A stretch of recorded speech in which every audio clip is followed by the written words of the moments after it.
12 months ago, I was completely broke, drowning in debt, living paycheck to paycheck, and constantly stressed about money. But everything changed when I decided to take control of my finances, one step at a time. No shortcuts, no windfalls, just real strategies, discipline, and a complete mindset shift. I'll walk you through exactly how I went from financially overwhelmed to financially stable in just 1 year, and how you can do it too, no matter where you're starting. Today we will talk about broke to rich, how I fixed my finances in 12 months. So before we start, make sure to hit the like button and subscribe to my channel. 12 months ago, I was flat broke. I wasn't just low on cash, I was drowning in debt, living paycheck to paycheck, overwhelmed by bills, and silently panicking about my future. My checking account rarely saw more than double digits, my credit score was dismal, and I was constantly stressed. What followed was a total financial transformation that changed my life. I didn't win the lottery or land a six-figure job overnight. Instead, I applied a combination of mindset shifts, hard truths, discipline, and strategy. This is the complete story of how I went from broke to financially stable, borderline rich within just 1 year. My goal in sharing this journey is to offer real, actionable steps to anyone struggling just like I was. 1. Facing the brutal truth and owning my situation. The very first step, and probably the hardest, was acknowledging the truth. I had been avoiding my finances for years. I never checked my statements, ignored mounting debt, and pretended everything was fine. One night, I sat down with a notebook, opened my laptop, and pulled every financial statement I had: credit card balances, student loans, bank accounts, monthly bills, and income sources. I created a full financial snapshot. The result was staggering. I had over $12,000 in credit card debt, a car loan, $28,000 in student loans, less than $50 in savings, and an income of around $2,800/month. That moment felt like rock bottom, but it was also the starting point of real change. I made a promise to myself. I wouldn't avoid or lie to myself about money again. 2. Building a bare-bones budget, zero-based method. With my financial reality in front of me, I built what I call a bare-bones survival budget. I used a zero-based budgeting approach where every dollar I earned was assigned a job. I listed all fixed expenses, rent, utilities, insurance, that necessary variable expenses, groceries, gas, and finally, I ruthlessly cut everything else. No subscriptions, no eating out, no shopping, no entertainment, at least not initially. I was shocked at how much I had been wasting. Between takeout, spontaneous Amazon purchases, and unused app subscriptions, I had been bleeding money. I set a strict weekly spending limit and created spending categories. Using free budgeting apps like Mint and later YNAB, You Need a Budget. I automated everything I could, from minimum debt payments to a tiny amount going into savings. 3.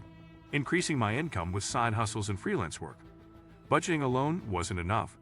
I realized that to pay off debt, build savings, and actually get ahead, I had to increase my income. I couldn't wait for a raise or a better job offer. I needed to act fast. I started freelancing in areas I had skills in: writing, basic graphic design, and social media management.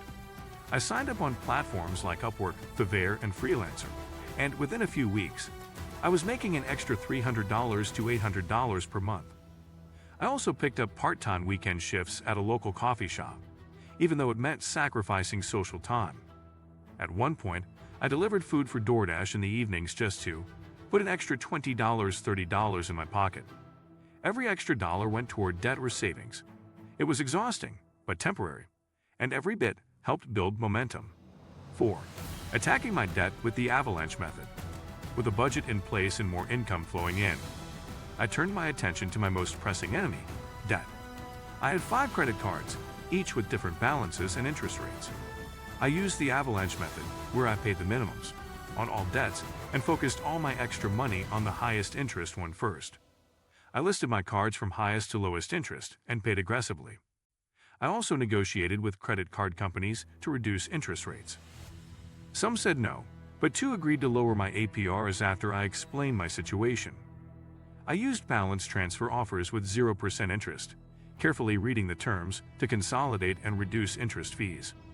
Every time I paid off a card, I celebrated, but didn't close the account to preserve my credit score. Over the year, I wiped out over $10,000 in credit card debt. 5. Building an emergency fund, $1 at a time. Once I had momentum on debt, I focused on building a basic emergency fund. I started with a simple goal: save $1,000 as fast as possible. I sold stuff I didn't need, old electronics, clothes, furniture, and made over $600 in my first month just from Facebook Marketplace and eBay. I set up automatic transfers of $10 every time I got paid, gradually increasing it. Within 4 months, I had my first $1,000 in savings. It felt like a safety net I'd never had before. By month 12, I had $3,500 saved in a high-yield savings account. That fund gave me breathing room. No more panic over surprise car repairs or medical bills. 6. Fixing my credit score. My credit score was in the low 500s when I started. With debt reductions, on-time payments, and lower credit utilization, it slowly started to improve.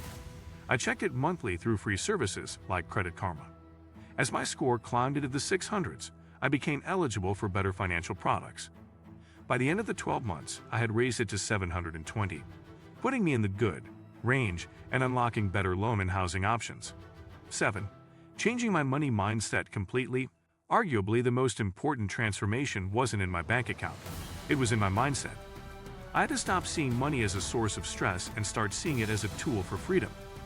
I read books like The Total Money Makeover by Dave Ramsey, Your Money or Your Life by Vicki Robin, and I Will Teach You to Be Rich by Ramit Sethi. I consumed personal finance podcasts, YouTube videos, and Reddit threads where /personal finance was a goldmine. I stopped defining wealth by what I had or could buy and instead focused on net worth, freedom, and control over my time. I started tracking my net worth monthly, even when it was negative. Watching it slowly rise became addictive and motivating. 8. Investing for the first time. Toward the final quarter of the year, with debt under control and savings established, I took the leap into investing. I opened a Roth IRA and started with small contributions, $50 per paycheck, into a total market index fund, BTI. I also opened a taxable brokerage account with Fidelity and set up automatic investments. I didn't chase crypto or meme stocks. I focused on long-term, low-cost, diversified investing. I educated myself about compound interest, diversification, and risk tolerance. Even though I was only investing a few $100s per month, I knew I was planting seeds that would grow in the future. Just getting started was a huge mental victory. 9. Creating financial goals and systems. To maintain momentum, I created quarterly financial goals and broke them into weekly action steps. I had goals like pay off card 3 by April, reach $2,000 in emergency savings by June, or raise income to $4,000/month by August. Each Sunday, I spent 20 minutes reviewing my budget, updating my net worth, and checking progress. If you like this video and would like to see more like it, please give it the thumbs up. Leave a comment and click the button to subscribe.